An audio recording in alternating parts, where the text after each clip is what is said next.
Bom pessoal, olá a todos. Agora eu vou falar de Mateus e Marcos, tá? Porque os dois evangelhos eles são meio vinculados. Deixa eu até colocar aqui Marcos. Porque Marcos foi a base, né, dos outros evangelhos.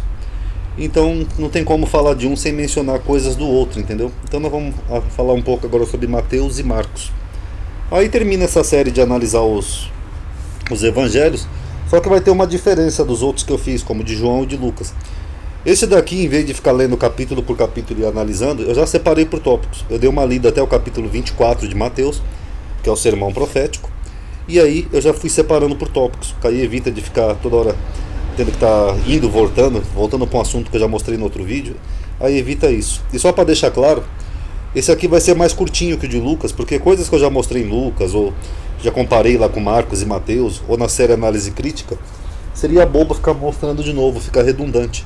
Que nem eu tenho um vídeo aqui no canal, vocês podem procurar aí, chamado Fantasias de Mateus, que eu mostro aquilo que só Mateus menciona e os outros não, como o massacre dos inocentes, os mortos que levantam da sepultura, a pérola que Pedro pesca, entendeu? Então seria desnecessário ficar repetindo as mesmas coisas. Então eu vou mostrar só aquilo que eu observei do capítulo 1 ao 24 de Mateus, tá? Ó, 1 ao 24, só aquilo que for coisas assim pontuais que a gente possa comparar e notar, desde duplicatas, que tem um monte, contradições e correções, tá bom? Vamos começar então com a introdução. Acredita-se que o Evangelho de Marcos seja o mais antigo e tenha sido escrito por volta do ano 70, e acredita-se que Mateus e Lucas tenham utilizado ele como base e outra fonte. Eles utilizaram Marcos e uma outra fonte. O Evangelho de Mateus, por exemplo, que acredita que foi escrito por volta do ano 80, dos 661 versículos de Marcos, Mateus utilizou 606, quer dizer, ele praticamente copiou tudo de Marcos, ou seja, 94%. O autor, ele menciona Mateus em terceira pessoa. Ó, Jesus, passando ali, viu assentado na alfândega um homem chamado Mateus.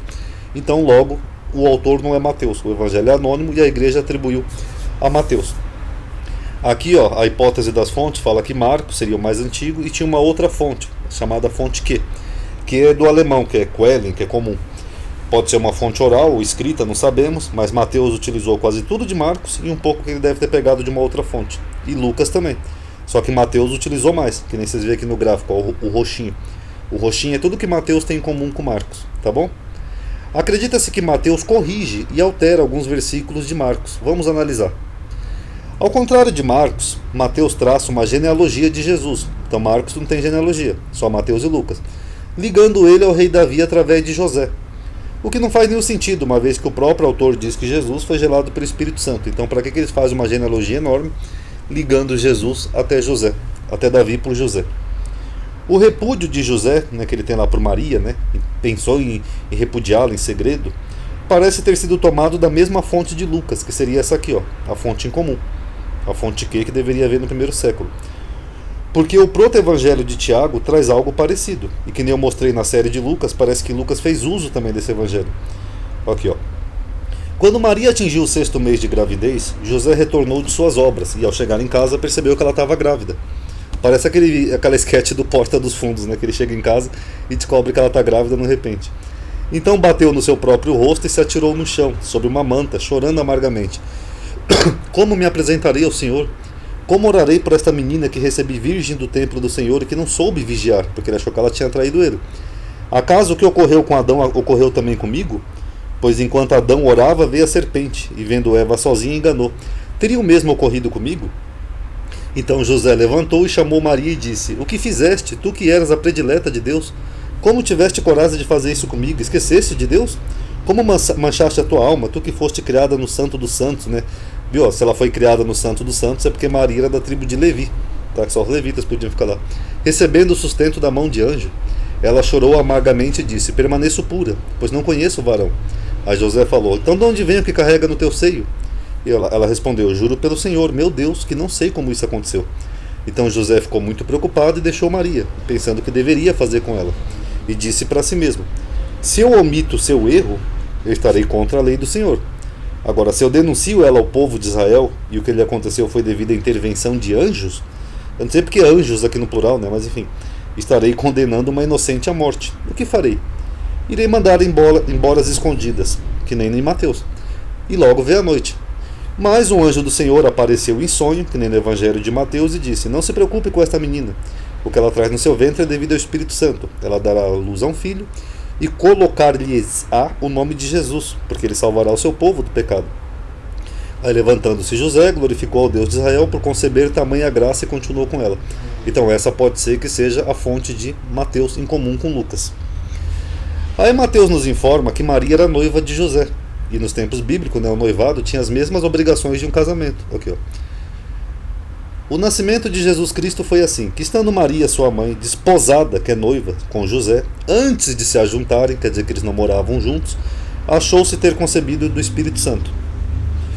Aí os magos e a perseguição de Herodes, que Mateus narra, também figura nesse proto-evangelho de Tiago, com a diferença que nesse evangelho apócrifo de Tiago, o evangelho da Natividade, Herodes também persegue João Batista, o que faz mais sentido, né? Porque se João Batista nasceu com 6 meses de diferença de Jesus, que nem Lucas informa e esse evangelho informa, logo seria lógico que ele entrasse na lista dos meninos a serem mortos por Herodes. Porque aqui diz assim em Mateus, ó.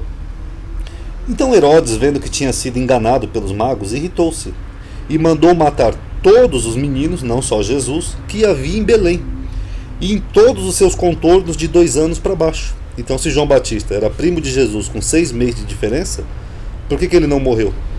Já o proto-evangelho de Tiago informa aqui, ó.